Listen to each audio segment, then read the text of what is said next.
ഓം ശാന്തി 30-3-2026 പ്രഭാതമുരളി മധുബൻ.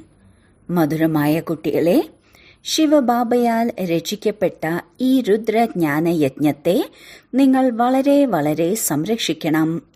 ഇത് സ്വരാജ്യം പ്രാപ്തമാക്കുവാനുള്ള പരിധിയില്ലാത്ത യജ്ഞമാണ്. ചോദ്യം: ഈ രുദ്രയജ്ഞത്തോട് ഏതു കുട്ടികൾക്കാണ് ബഹുമാനമുണ്ടായിരിക്കുക? ഉത്തരം: ആർക്കാണോ ഇതിന്റെ വിശേഷതകളെക്കുറിച്ച് അറിയുന്നത്. നിങ്ങൾക്കറിയാം, ഈ രുദ്രയജ്ഞത്തിലൂടെ നമ്മൾ കക്കയിൽ നിന്ന് വജ്രത്തിന് സമാനമായി മാറുകയാണ്. ഇതിൽ മുഴുവൻ പഴയ ലോകവും സ്വാഹ ആകും. ഈ പഴയ ശരീരത്തെയും സ്വാഹ ചെയ്യണം.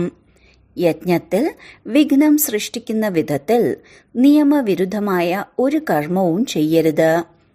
എപ്പോൾ ഈ കാര്യങ്ങളിൽ ശ്രദ്ധിക്കുന്നുവോ അപ്പോഴേ യജ്ഞത്തോട് ബഹുമാനമുണ്ടാകൂ. ഗീതം: മാതാ ഓം മാതാ. ഓം ശാന്തി. കുട്ടികൾ ഗീതം കേട്ടല്ലോ. ഈ ഗീതം രചിച്ചിട്ടുള്ള പാവങ്ങളായ അവർക്ക് മാതാവ് ആരാണ് എന്നുള്ളതിനെക്കുറിച്ച് അറിയുകയേയില്ല.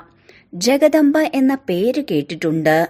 എന്നാൽ ജഗദംബ ആരായിരുന്നു, എന്താണ് ചെയ്തു പോയത്, ഇത് നിങ്ങൾ കുട്ടികൾക്കല്ലാതെ ആർക്കും അറിയില്ല. ജഗദംബയുണ്ടെങ്കിൽ തീർച്ചയായും അവരുടെ അച്ഛനും ഉണ്ടാകും. പെൺകുട്ടികളുമുണ്ട്, ആൺകുട്ടികളുമുണ്ട്. ജഗദംബയുടെ അടുത്തേക്ക് വരുന്നവരുടെ ബുദ്ധിയിൽ ഈ വിവേകമില്ല. അവർ മൂർത്തിയെ പൂജിക്കുന്നവർ മാത്രമാണ്. ദേവിയുടെ അടുത്ത് ചെന്ന് ഭിക്ഷ യാചിക്കുന്നു. ഇപ്പോൾ ഇത് രാജസ്വ അശ്വമേധ അവിനാശി രുദ്രഗീത ജ്ഞാനയജ്ഞമാണ്. ഈ യജ്ഞത്തിന്റെ രചയിതാവ് മാതാപിതാവായ ശിവബാബയാണ്.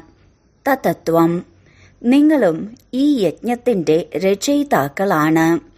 നിങ്ങളെല്ലാ കുട്ടികളും ഈ യജ്ഞത്തെ വളരെ നല്ല രീതിയിൽ സംരക്ഷിക്കണം. യജ്ഞത്തിനോട് വളരെയധികം ബഹുമാനം ഉണ്ടായിരിക്കണം. യജ്ഞത്തെ പൂർണ്ണമായി സംരക്ഷിക്കാറുണ്ട്. മധുബൻ മുഖ്യ ആസ്ഥാനമാണ്. മറ്റ് പല ശാഖകളുമുണ്ട്. മമ്മയും ബാബയും നിങ്ങൾ കുട്ടികളും ഈ യജ്ഞത്തിലൂടെ തന്റെ ഭാവിയെ വജ്രസമാനമാക്കി മാറ്റുകയാണ്. അതിനാൽ ഇങ്ങനെ ഒരു യജ്ഞത്തിന് ബഹുമാനം നൽകി അതിനെ എത്രത്തോളം സംരക്ഷിക്കണം, യജ്ഞത്തോട് എത്രത്തോളം സ്നേഹമുണ്ടായിരിക്കണം. ഇത് നമ്മുടെ മമ്മയുടെ അഥവാ ജഗദംബയുടെ യജ്ഞമാണ്. മമ്മ ബാബയുടെ യജ്ഞം നമ്മുടെ യജ്ഞമാണ്. യജ്ഞത്തിന്റെ അഭിവൃദ്ധി ഉണ്ടാകണം. എങ്കിൽ ഒരുപാട് കുട്ടികൾ യജ്ഞത്തിൽ വന്ന് തന്റെ അച്ഛനിൽ നിന്ന് സമ്പത്ത് എടുക്കണം. അഥവാ സ്വയം എടുക്കാൻ സാധിക്കുന്നില്ലെങ്കിൽ, തനിക്ക് സമയമില്ല എങ്കിൽ മറ്റുള്ളവരെയെങ്കിലും ക്ഷണിക്കണം. ഇതിന്റെ പേര് തന്നെ രാജസ്വ അശ്വമേധ ജ്ഞാനയജ്ഞം എന്നാണ്. ഈ യജ്ഞത്തിലൂടെയാണ് നമുക്ക് സ്വരാജ്യം ലഭിക്കുന്നത്. ഈ യജ്ഞത്തിൽ പഴയ ശരീരത്തെയും സ്വാഹ ചെയ്യണം. ബാബയുടേതായി മാറണം. യജ്ഞം വെറുമൊരു കെട്ടിടമല്ല. ഇവിടെ പരിധിയില്ലാത്ത കാര്യമാണ്. ഈ യജ്ഞത്തിൽ മുഴുവൻ വിശ്വവും സ്വാഹ ആകണം. ഈ യജ്ഞത്തിന് എത്ര ബഹുമാനമാണ് നൽകുന്നതെന്ന് നിങ്ങൾ മുന്നോട്ടു പോകവേ കാണാൻ സാധിക്കും. ഇവിടെ ഒരുപാട് പേർക്ക് യജ്ഞത്തോട് ബഹുമാനമില്ല. ഇത്രയും കുട്ടികൾ യജ്ഞത്തിലെ കുട്ടികളാണ്. കുട്ടികൾ ജന്മം എടുത്തുകൊണ്ടേയിരിക്കുന്നു. അതിനാൽ ഈ യജ്ഞത്തിന് എത്ര ബഹുമാനം കൊടുക്കണം. എന്നാൽ ഒരുപാട് പേർ യജ്ഞത്തിന് വില കൊടുക്കാറില്ല. ഇത്രയും ഉയർന്ന യജ്ഞത്തിലൂടെയാണ് മനുഷ്യൻ കക്കയിൽ നിന്ന് വജ്രത്തിന് സമാനവും ഭ്രഷ്ടാചാരിയിൽ നിന്ന് ശ്രേഷ്ഠാചാരിയുമായി മാറുന്നത്. അതിനാലാണ് ബാബ പറയുന്നത്, യജ്ഞം രചിച്ചുകൊണ്ടേയിരിക്കൂ. ഒരാളെങ്കിലും ശ്രേഷ്ഠാചാരിയായെങ്കിൽ അഹോ സൗഭാഗ്യം. ഇത്രയും ലക്ഷക്കണക്കിന് ക്ഷേത്രങ്ങളുണ്ട്. പക്ഷെ അതിലൂടെയൊന്നും ശ്രേഷ്ഠാചാരിയായി മാറുന്നില്ല. ഇവിടെയാണെങ്കിൽ, അതായത് ഈ യജ്ഞത്തിന് 3 അടി മണ്ണ് മാത്രം മതി. ആരെങ്കിലും വന്നാൽ അവരുടെ ജീവിതം തന്നെ പരിവർത്തനപ്പെടും. ഈ യജ്ഞത്തിന് എത്ര ബഹുമാനം നൽകണം.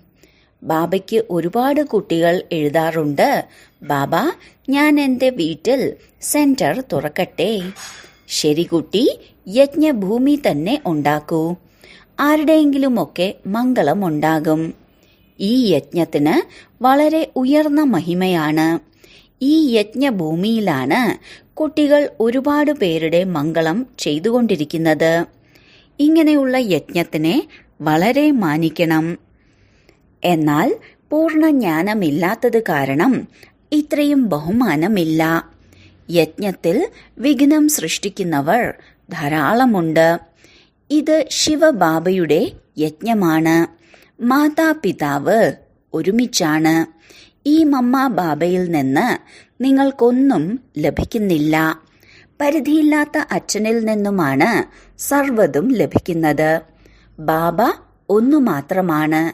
ശരീരധാരിയെയാണ് മമ്മ ബാബ എന്ന് പറയുന്നത്. നിരാകാരന് ശരീരമില്ലല്ലോ.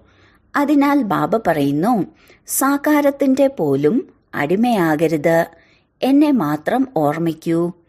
ഈ ബ്രഹ്മബാബ പോലും എന്നെയാണ് ഓർമ്മിക്കുന്നത്.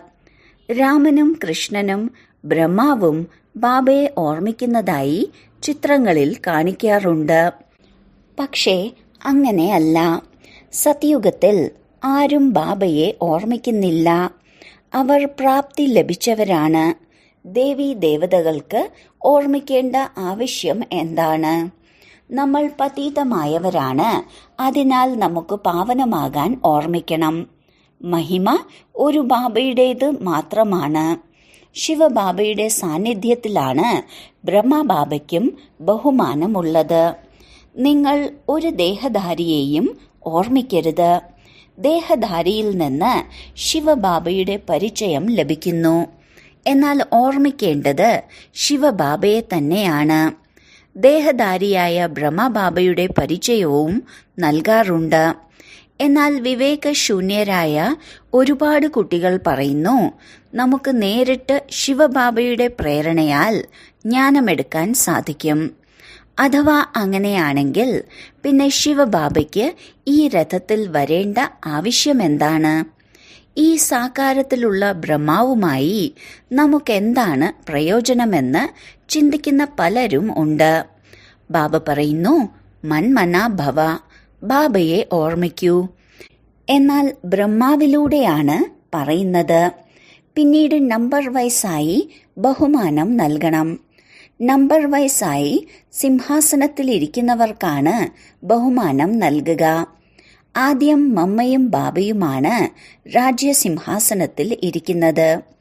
പിന്നീട് മമ്മ ബാബയെ ഫോളോ ചെയ്യണം. ഒരുപാട് പ്രജകളെയും ഉണ്ടാക്കണം. പദവിയും വളരെ ഉയർന്നതാണ്. ഇതിൽ ഭയപ്പെടേണ്ടതായ കാര്യമില്ല. വിമാനത്തിൽ പുതിയവർ കയറുമ്പോൾ ചിലർ ഭയപ്പെടാറുണ്ട്. ചിലരാണെങ്കിൽ ചന്ദ്രനിലേക്കെല്ലാം പോയിക്കൊണ്ടിരിക്കുന്നു. ഇതെല്ലാം അഭ്യാസത്തിന്റെ കാര്യമല്ലേ? എന്നാൽ അതിലൂടെയൊന്നും ഒരു ലാഭവുമില്ലെന്ന് നിങ്ങൾക്കറിയാം. മനുഷ്യർ മനസ്സിലാക്കുന്നു ചന്ദ്രനിലും രാജധാനി ഉണ്ടാക്കാം എന്ന്. എന്നാൽ ഇങ്ങനെയൊന്നും സംഭവിക്കാൻ പോകുന്നില്ല. കീഴോട്ടിറക്കമാണല്ലോ. പതനവും ഉദ്ധാരണവും കുട്ടികൾ മനസ്സിലാക്കുന്നുണ്ട്. ഈ ലക്ഷ്മി നാരായണന്മാർ രാജ്യം ഭരിച്ചിരുന്നു എന്ന് ചിത്രങ്ങളിലുമുണ്ട്. ഇന്ന് നോക്കൂ, ഭാരതം എത്ര ദരിദ്രമാണ്. ഇത് യഥാർത്ഥ കാര്യമാണ്. മനുഷ്യർ സ്വയം എഴുതിയതാണെങ്കിൽ ഇവിടെ അത് ഏണിപ്പടിയിൽ കാണിക്കണം. സത്യയുഗത്തിൽ വജ്രങ്ങളുടെ കൊട്ടാരങ്ങൾ തിളങ്ങുന്നു. ഈ കലിയുഗത്തിലാണെങ്കിൽ കക്കകൾ കാണിക്കണം. മുൻപ് ചില്ലിക്കാശുകൾ നിലവിലുണ്ടായിരുന്നു. ഗുരുദ്വാരയിൽ കക്കകളായിരുന്നു വെച്ചിരുന്നത്. ഇപ്പോൾ ആരും പൈസ പോലും വെക്കുന്നില്ല. ഏണിപ്പടിയുടെ ചിത്രം വളരെ നല്ലതാണ്. ഇതിൽ ഒരുപാട് കാര്യങ്ങൾ എഴുതാനും സാധിക്കും. മമ്മയുടെയും ബാബയുടെയും കൂടെ കുട്ടികളുടെയും ചിത്രമുണ്ടായിരിക്കണം. മുകളിൽ ആത്മാക്കളുടെ വൃക്ഷവും ഉണ്ടായിരിക്കണം. പുതിയ പുതിയ ചിത്രങ്ങൾ തയ്യാറായിക്കൊണ്ടിരിക്കും. എങ്ങനെ അധപതിക്കുന്നു, എങ്ങനെ ഉദ്ധരിക്കുന്നു എന്ന് മനസ്സിലാക്കി കൊടുക്കാനും സഹജമാണ്. നമ്മൾ നിരാകാരി ലോകത്തിൽ നിന്ന് പിന്നീട് സാകാരി ലോകത്തിലേക്ക് വരുന്നു. മനസ്സിലാക്കി കൊടുക്കാൻ വളരെ സഹജമാണ്. മനസ്സിലാക്കുന്നില്ല എങ്കിൽ അവരുടെ ഭാഗ്യത്തിൽ ഇല്ലെന്നാണ് അർത്ഥം. ഡ്രാമയെ സാക്ഷിയായി കാണണം. കുട്ടികൾ യജ്ഞത്തെ പ്രതി വളരെയധികം ബഹുമാനമുണ്ടായിരിക്കണം. യജ്ഞത്തിന്റെ ഒരു പൈസ പോലും ചോദിക്കാതെ എടുക്കുകയോ അല്ലെങ്കിൽ മാതാപിതാവിന്റെ ആജ്ഞ കൂടാതെ ആർക്കെങ്കിലും കൊടുക്കുക എന്നതും മഹാപാപമാണ്. നിങ്ങൾ കുട്ടികളാണ്. ഏത് സമയത്ത് വേണമെങ്കിലും ഏതു വസ്തുവും ലഭിക്കും. കൂടുതൽ എടുത്തു വെക്കുന്നത് എന്തിനാണ്? ഇനി കിട്ടിയില്ലെങ്കിലോ എന്ന് ചിന്തിച്ചു പോകുന്നു. അങ്ങനെ എടുത്തു വെക്കുന്നതിലൂടെ പിന്നീട് ഉള്ളിൽ കുത്തലുണ്ടാകും. എന്തുകൊണ്ടെന്നാൽ നിയമവിരുദ്ധമായ കർമ്മമല്ലേ. നിങ്ങൾക്ക് എപ്പോൾ വേണമെങ്കിലും വസ്തുക്കൾ ലഭിക്കും. ബാബ പറയുന്നു, അവസാന സമയത്ത് പെട്ടെന്ന് ആർക്ക് വേണമെങ്കിലും മരിക്കാം. ചെയ്തിട്ടുള്ള പാപങ്ങളും അഴുക്കുകളുമെല്ലാം അവസാന സമയം മുന്നിൽ വരും. അതിനാലാണ് ബാബ മനസ്സിലാക്കി തരുന്നത്, ഉള്ളിൽ ഒരു തരത്തിലുമുള്ള ആശയക്കുഴപ്പവും ഉണ്ടാകരുത്. ഹൃദയം ശുദ്ധമാണെങ്കിൽ അവസാന സമയം അങ്ങനെയുള്ളതൊന്നും മുന്നിലേക്ക് വരില്ല. യജ്ഞത്തിൽ നിന്ന് എല്ലാം ലഭിക്കുന്നു. ഒരുപാട് കുട്ടികളിൽ പൈസ ധാരാളമുണ്ട്. എപ്പോൾ ആവശ്യമുണ്ടോ അപ്പോൾ അവരോട് പറയാം. അവരും പറയുന്നു, ബാബ എപ്പോൾ ആവശ്യമുണ്ടെങ്കിലും ഞങ്ങളുണ്ട്. ചിലപ്പോൾ അവർ പവിത്രമായി ജീവിക്കുന്നുണ്ടാവില്ല. ഭക്ഷണപാനീയത്തിന്റെ പഥ്യവും പാലിക്കുന്നുണ്ടാവില്ല. പക്ഷേ ഈ പ്രതിജ്ഞ ചെയ്യുന്നു, ഞങ്ങൾക്ക് ഒരുപാട് പൈസയുണ്ട്, അത് വെറുതെ പാഴായി പോവും. ഇടയ്ക്ക് വെച്ച് ആരെങ്കിലും തട്ടിക്കൊണ്ടുപോകും. അതിനാൽ എപ്പോൾ ആവശ്യമുണ്ടോ പറയണം. ബാബ പറയുന്നു, ഞാൻ എന്ത് ചെയ്യാനാണ്? കെട്ടിടമുണ്ടാക്കണമെങ്കിൽ സ്വതവേ പൈസ വന്നു ചേരും. അതിനാൽ ഒരുപാട് കുട്ടികളുണ്ട് തങ്ങളുടെ വീടുകളിൽ വസിക്കുന്നവർ. അങ്ങനെയുള്ള കുട്ടികളും ഉയർന്ന പദവി പ്രാപ്തമാക്കുന്നു. പ്രജകളിലും കുറഞ്ഞ പദവിയല്ലാത്തവര് ഉണ്ട്. രാജാക്കന്മാരെക്കാളും ധനവാന്മാരും സമ്പന്നരുമായ പ്രജകളുണ്ടാവും. അതിനാൽ ഉള്ളിൽ മറ്റൊരു ചിന്തയും ഉണ്ടാകാൻ പാടില്ല. നിങ്ങളുടെ പ്രതിജ്ഞയാണ്, ബാബ അങ്ങ് എന്ത് കഴിപ്പിക്കുകയാണെങ്കിലും. എന്നിട്ടും അതിലൂടെ നടക്കുന്നില്ലെങ്കിൽ ദുർഗതി സംഭവിക്കും. ബാബ വന്നിരിക്കുന്നത് സദ്ഗതി നൽകാനാണ്. അഥവാ ഉയർന്ന പദവി പ്രാപ്തമാക്കുന്നില്ലെങ്കിൽ ദുർഗതി എന്നല്ലേ പറയൂ. സത്യയുഗത്തിലും ചിലർ ധനവാന്മാരും ചിലർ കുറഞ്ഞതും ഉയർന്ന പദവിയുള്ളവരും ഉണ്ടല്ലോ. കുട്ടികൾക്ക് ശ്രീമത്തിലൂടെ പുരുഷാർത്ഥം ചെയ്യണം.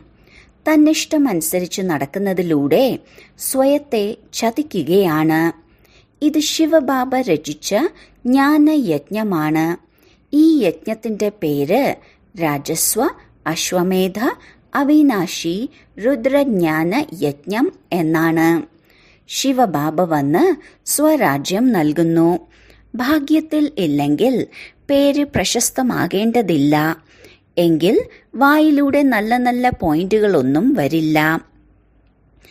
ആർക്കും മനസ്സിലാക്കി കൊടുക്കുന്നില്ലെങ്കിൽ പറയും, പേര് പ്രശസ്തമാകാൻ ഇനിയും താമസമുണ്ട്. അക്കാരണത്താൽ മനസ്സിലാക്കി കൊടുക്കുന്ന സമയത്ത് മുഖ്യ പോയിന്റുകൾ മറക്കുന്നു. ഇത് സ്വരാജ്യം പ്രാപ്തമാക്കുന്നതിന് വേണ്ടിയുള്ള രാജസ്വ അശ്വമേധ അവിനാശി രുദ്രജ്ഞാന യജ്ഞമാണ്. ബോർഡിലും എഴുതി വെക്കണം. ഈ യജ്ഞത്തിൽ പഴയ ലോകമെല്ലാം സ്വാഹ ആകുന്നു. അതിനുവേണ്ടിയാണ് ഈ മഹാഭാരത യുദ്ധമുള്ളത്. വിനാശത്തിന് മുൻപ് ഈ സ്വരാജ്യ പദവി നേടണമെങ്കിൽ എടുത്തോളൂ. ബോർഡിൽ നിങ്ങൾക്ക് ഒരുപാട് കാര്യങ്ങൾ എഴുതാൻ സാധിക്കും. ലക്ഷ്യവും എഴുതണം. താഴെ എഴുതണം: സ്വരാജ്യ പദവി ലഭിക്കുന്നു. ആര് വായിക്കുകയാണെങ്കിലും അവർക്ക് മനസ്സിലാക്കാൻ സാധിക്കുന്ന വിധത്തിലുള്ള വ്യക്തമായ എഴുത്തായിരിക്കണം. ഇങ്ങനെയുള്ള ബോർഡുകളെല്ലാം ഉണ്ടാക്കൂ എന്ന് ബാബ നിർദ്ദേശം നൽകുകയാണ്. ഈ വാക്ക് തീർച്ചയായും എഴുതൂ. ഇനി മുന്നോട്ടു പോകുന്തോറും ഈ യജ്ഞത്തിന്റെ പ്രഭാവം ഒരുപാടുണ്ടായിരിക്കും. ഒരുപാട് കൊടുങ്കാറ്റ് വരും. പറയുന്നു, സത്യത്തിന്റെ തോണി ആടും ഉലയും, എന്നാൽ മുങ്ങില്ല. ക്ഷീരസാഗരത്തിലേക്ക് പോകണം. അതിനാൽ വിഷയസാഗരത്തിലേക്ക് ഹൃദയത്തിന്റെ പ്രീതി വെക്കരുത്. ജ്ഞാനം സ്വീകരിക്കാത്തവരുടെ പിന്നാലെ പോയി തന്റെ സമയം പാഴാക്കരുത്. വളരെ സഹജമായാണ് മനസ്സിലാക്കി തരുന്നത്. നിങ്ങൾ തന്നെയാണ് പൂജ്യരായ ദേവീ ദേവതകളായിരുന്നത്. ഇപ്പോൾ പൂജാരിമാരായി മാറിയിരിക്കുന്നു. ബാബ പറയുന്നു, എന്നെ ഓർമ്മിക്കൂ, എന്നാൽ കറ ഇളകും. നിങ്ങളുടെ പാപം ഭസ്മമാകും. മറ്റൊരു ഉപായവുമില്ല. ഇതുതന്നെയാണ് സത്യമായ വഴി. എന്നാൽ യോഗത്തിലിരിക്കുന്നില്ല. ദേഹാഭിമാനം ധാരാളമാണ്. ദേഹാഭിമാനം ഇല്ലാതാകുമ്പോൾ മാത്രമേ യോഗത്തിലിരിക്കാൻ സാധിക്കുകയുള്ളൂ. പിന്നീട് കർമാതീത അവസ്ഥയും ഉണ്ടാകും. അവസാനം ഒരു വസ്തുവും തന്നെ ഓർമ്മയിൽ വരരുത്. ചില കുട്ടികൾക്ക് ചില വസ്തുക്കളിൽ ഇത്രയും മോഹമുണ്ട്, അതിന്റെ കാര്യം തന്നെ പറയാതിരിക്കുകയാണ് നല്ലത്. ഒരിക്കലും ശിവബാബയെ ഓർമ്മിക്കുന്നതേയില്ല. എന്നാൽ ഇങ്ങനെയൊരു ബാബയെ പ്രത്യേകിച്ച് ഓർമ്മിക്കണം. പറയാറുണ്ട്, കൈകൾ കൊണ്ട് കർമ്മം ചെയ്തും മനസ്സുകൊണ്ട് ബാബയെ ഓർമ്മിക്കണം. ഇങ്ങനെ ചുരുക്കം പേർക്ക് മാത്രമേ ഓർമ്മ നിലനിൽക്കാറുള്ളൂ. യജ്ഞത്തിനോട് ബഹുമാനമില്ലെന്ന് പെരുമാറ്റത്തിലൂടെ തന്നെ അറിയാൻ സാധിക്കും. ഈ യജ്ഞത്തെ വളരെ നല്ല രീതിയിൽ സംരക്ഷിക്കണം. സംരക്ഷിച്ചു അർത്ഥം ബാബയെ സന്തോഷിപ്പിച്ചു. ഓരോ കാര്യത്തിലും സംരക്ഷണം വേണം. പാവങ്ങളായ കുട്ടികളുടെ ഓരോ അണയും ഈ യജ്ഞത്തിലേക്ക് വരുന്നു. അതിലൂടെ അവർ കോടിമടങ്ങ് ഭാഗ്യശാലികളായി മാറുന്നു. ഒന്നുമില്ലാത്ത മാതാക്കൾ യജ്ഞത്തിൽ നൽകുന്ന 1-2 രൂപയോ എട്ടണയിലൂടെയെല്ലാം അവർ കോടിപതികളായി മാറുന്നു. എന്തുകൊണ്ടെന്നാൽ വളരെ നല്ല ഭാവനയോടുകൂടിയും സന്തോഷത്തോടു കൂടിയുമാണ് കൊണ്ടുവരുന്നത്. ബാബ പറയുന്നു, ഞാൻ ഏഴകളുടെ നാഥനാണ്. നിങ്ങൾ കുട്ടികൾക്ക് വേണ്ടിയാണ് വന്നിരിക്കുന്നത്. ചിലർ 8 അണ കൊണ്ടുവരുന്നു. പറയുന്നു, ബാബ, കെട്ടിടത്തിൽ എന്റെ ഒരു ഇഷ്ടിക വയ്ക്കൂ. ചിലപ്പോൾ 2 പിടി അരിയും കൊണ്ടുവരാറുണ്ട്. അവരെ സംബന്ധിച്ച് അത് ഒരുപാടധികമാണ്. ഓരോ അണയും കോടികൾക്ക് സമാനമാണ്. നിങ്ങൾക്ക് പാവപ്പെട്ടവർക്ക് ദാനം ചെയ്യേണ്ട ആവശ്യമില്ല. മനുഷ്യർ പാവപ്പെട്ടവർക്ക് ദാനം ചെയ്യാറുണ്ട്. ലോകത്തിൽ ഒരുപാട് പാവപ്പെട്ടവരുണ്ട്. എല്ലാവരും ഇവിടെ വന്നിരിക്കുകയാണെങ്കിൽ വളരെ ബുദ്ധിമുട്ടാകും. നമുക്ക് യജ്ഞത്തിൽ സമർപ്പണമാകണമെന്ന് ഒരുപാട് പേർ പറയാറുണ്ട്. എന്നാൽ അവരെ സ്വീകരിക്കേണ്ടതും വളരെ സൂക്ഷിച്ചായിരിക്കണം. അവർ യജ്ഞത്തിൽ വന്ന് ബഹളമുണ്ടാക്കരുത്.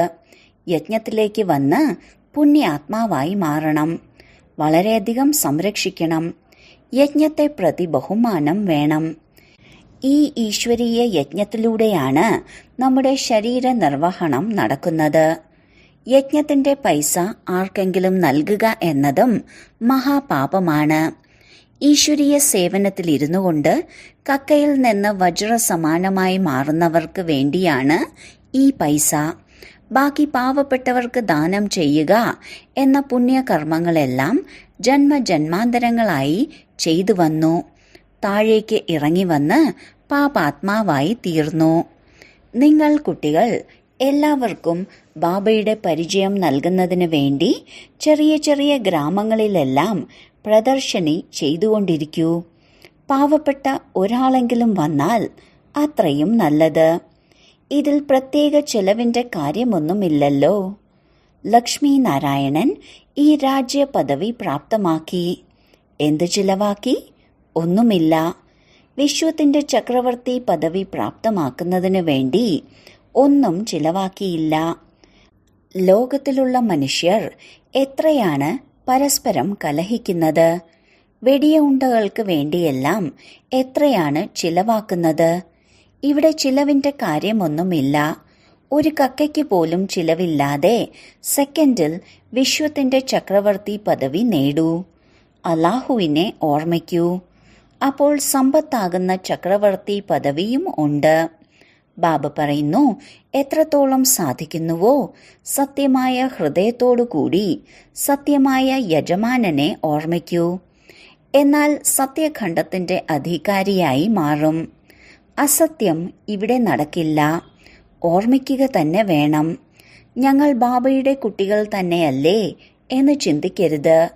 ഓർമ്മിക്കാൻ വളരെ പരിശ്രമമുണ്ട്. എന്തെങ്കിലും വികർമ്മം ചെയ്തു എങ്കിൽ വളരെ നഷ്ടമുണ്ടാകും. ബുദ്ധി സ്ഥിരമായി നിൽക്കില്ല. ബാബ അനുഭവിയാണല്ലോ. ബാബ പറഞ്ഞു തന്നുകൊണ്ടിരിക്കുന്നു.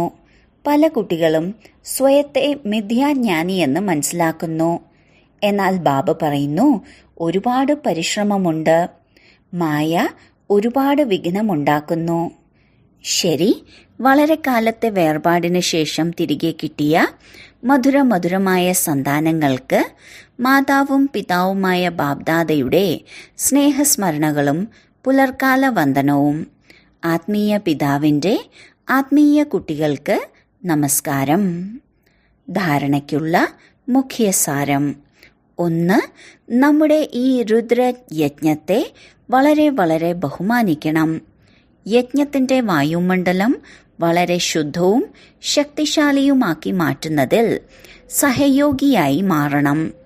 ഈ യജ്ഞത്തെ സ്നേഹത്തോടെ സംരക്ഷിക്കണം. 2. തന്റെ പക്കൽ ഒന്നും ഒളിപ്പിച്ചു വെക്കരുത്.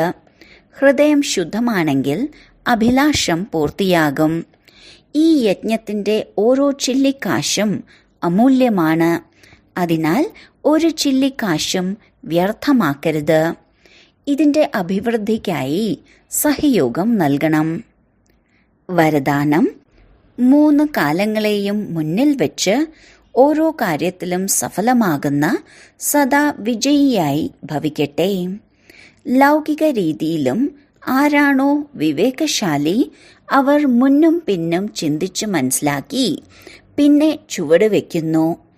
ഇങ്ങനെ ഇവിടെയും താങ്കൾ കുട്ടികൾ എന്തെങ്കിലും കാര്യം ചെയ്യുമ്പോൾ ആദ്യം 3 കാലങ്ങളെയും മുന്നിൽ വെച്ചുകൊണ്ട് ചെയ്യൂ. വെറും വർത്തമാനം മാത്രം കാണാതിരിക്കൂ. പരിധിയില്ലാത്ത വിവേകം ധാരണ ചെയ്യൂ. വിജയത്തിന്റെ നിശ്ചയത്തിന്റെ ആധാരത്തിൽ അഥവാ ത്രികാലദർശിത്വത്തിന്റെ ആധാരത്തിൽ ഓരോ കർമ്മവും ചെയ്യൂ അഥവാ ഓരോ വാക്കും പറയൂ. അപ്പോൾ പറയും അലൗകികം അല്ലെങ്കിൽ അസാധാരണം. സ്ലോഗൻ. പരിധിയുള്ള തീരങ്ങളെ വിട്ട് ഒരു ബാബയെ ആശ്രയമാക്കൂ, എങ്കിൽ തീരം കടക്കും. അവ്യക്ത സൂചന. നിശ്ചയത്തിന്റെ അടിത്തറ ശക്തമാക്കി സദാ നിർഭയവും നിശ്ചിന്തരുമായിരിക്കൂ. പല കുട്ടികളും മനസ്സിലാക്കുന്നു, എനിക്ക് സ്വയം അറിയാം, ഞാൻ ശരിയാണ്, മറ്റുള്ളവർക്കറിയില്ല, അല്ലെങ്കിൽ മറ്റുള്ളവർ തിരിച്ചറിയുന്നില്ല. അവസാനം തിരിച്ചറിയുക തന്നെ ചെയ്യും. അല്ലെങ്കിൽ മുന്നോട്ടു പോകവേ കണ്ടോളൂ എന്താണ് ഉണ്ടാവുക. ഇതും ജ്ഞാനസ്വരൂപ സ്മരണസ്വരൂപ ആത്മാക്കൾക്ക് സ്വയത്തെ ചതിക്കുന്ന ആലസ്യത്തിന്റെ മധുര നിദ്രയാണ്. ഏത് കുട്ടികളുടെ നിശ്ചയത്തിന്റെ അടിത്തറയാണോ ശക്തമായത് അവർ ഒരിക്കലും ഒളിഞ്ഞിരിക്കില്ല.